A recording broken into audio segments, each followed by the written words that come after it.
ബിസ്മില്ലാഹിർ റഹ്മാനിർ റഹീം അൽഹംദുലില്ലാഹി വസ്സലാത്തു വസ്സലാമു അലാ റസൂലില്ലാഹ്. മിഷ്കാത്ത് 485 പേജ് നോക്കിയാൽ കാണും. عن عدي بن حاتم رضي الله عنه أنه قال قال رسول الله صلى الله عليه وسلم ما منكم من أحد إلا سيكلمه ربه. എല്ലാവരോടും അള്ളാഹു സംസാരിച്ചിട്ടല്ലാതെ ഇല്ല. വിചാരണ എല്ലാവരോടും അള്ളാഹു സംസാരിക്കും. എങ്ങനെ? അല്ലാഹു അലം. ലൈസ ബൈനഹു വബൈനഹു തർജുമാൻ. അള്ളാഹുവിൻ്റെയും ഈ മനുഷ്യൻ്റെയും ഇടയിൽ ഒരു വിവർത്തകൻ പരിഭാഷപ്പെടുത്തി കൊടുക്കുന്ന ആളൊന്നും ഉണ്ടാവില്ല. അള്ളാഹിൻ്റെ സംസാരം, അള്ളാഹുവിൻ്റെ കലാം, ആ ചോദ്യം നമുക്കങ്ങ് തിരിയും. വലാ ഹിജാബു യുഹ്ജിബുഹു, മറയിടുന്ന മറയുണ്ടാവില്ല. അങ്ങനെ ഫയന്നുറു ഐമന മിൻഹു, അങ്ങനെ ആ സമയത്ത് ഫയന്നുറു ഐമന മിൻഹു, ഈ മനുഷ്യൻ ഇവൻ്റെ വലഭാഗത്തേക്ക് നോക്കും ബേജാറായിട്ട്. ഫലാ യറാ ഇല്ലാ മാ ഖദ്ദമ മിൻ അമലിഹി, അങ്ങോട്ട് നോക്കുമ്പം അവൻ ദുനിയാവിൽ നിന്ന് ചെയ്ത അമലേ കാണുന്നു. വയന്നുറു അശ്അമ മിൻഹു, അവൻ ഇടഭാഗത്തിലേക്ക് നോക്കുന്നു. ഫലാ യറാ ഇല്ലാ മാ ഖദ്ദമ, അവിടെ നോക്കുമ്പോഴും അവൻ ദുനിയാവിൽ നിന്ന് ചെയ്ത അമലുകളെ കാണുള്ളൂ.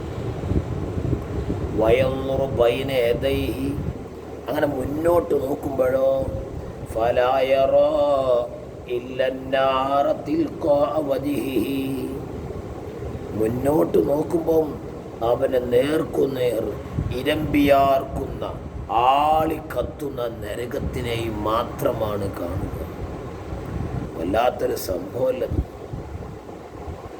എന്നിട്ട് റസൂൽ പറയാം, അതുകൊണ്ട് ഫത്തഖുന്നാറ, നിങ്ങൾ നരകത്തിന് കാത്തോളൂ, നരകത്തിന് കാത്തോളൂ.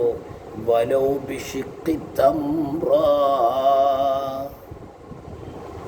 ഒരു കാരക്കയുടെ ഒരു ശിക്ക് കൊടുത്തിട്ടാണെങ്കിൽ ശരി, ഒരു കാരക്കയുടെ ഒരു ഭാഗം, ഒരു ചീന്ത്, അതായത് എത്ര ചെറിയ വസ്തുവാണെങ്കിലും അത് കൊടുത്ത് അത് സ്വതക്ക ചെയ്ത് നരകത്തിനെ തൊട്ട് കാത്തോളൂ.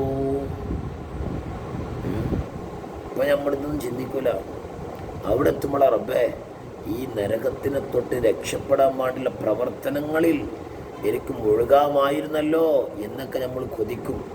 പക്ഷേ അവിടെ എത്തിയതിനു ശേഷം കൊതിച്ചിട്ടോ കരഞ്ഞിട്ടോ നിലവിൽ വെച്ചിട്ടോ കാര്യമില്ല. ഇപ്പം നമ്മൾ മരിച്ചിട്ടില്ലല്ലോ, ഇല്ല. എപ്പോഴും ആവാം. മേപ്പാടിയൊക്കെ പോയില്ലേ, നിനക്കാതെ പോവും. അതിന് മുമ്പ് ഓരോ സെക്കൻഡും നമ്മൾ ധർമ്മ മനസ്സിലും സ്വതക്ക മനസ്സിലും നമ്മളെ വീട്ടിൽ കൊണ്ടുപോകുന്ന പച്ചക്കറികളില്ലേ, അരിയില്ലേ, ഇതൊക്കെ സ്വതക്ക തന്നെയാണ്. അതിനൊക്കെ നല്ല നെയ്യത്ത് വെച്ച് കൊണ്ടുപോയി ഇനിയാലും കൊണ്ടേ കൊടുക്കണ്ടേ. നല്ല നെയ്യത്തിൽ എൻ്റെ അള്ള തന്നെ ബാപ്പ, അള്ളാഹു തന്ന ഉപ്പ, അള്ളാഹു തന്ന ഇണ, അള്ളാഹു തന്ന മക്കൾ, ഈമാനുള്ള മക്കൾ, സുന്നികളായ മക്കൾ, അവർക്ക് വേണ്ടി ഭക്ഷണം, അവർക്ക് സന്തോഷിപ്പിക്കുന്നത്, അതൊക്കെ സ്വതക്കേണ്. അള്ളാഹു തആല നരകത്തിനെ തൊട്ട് നമ്മളെ കാക്കട്ടെ.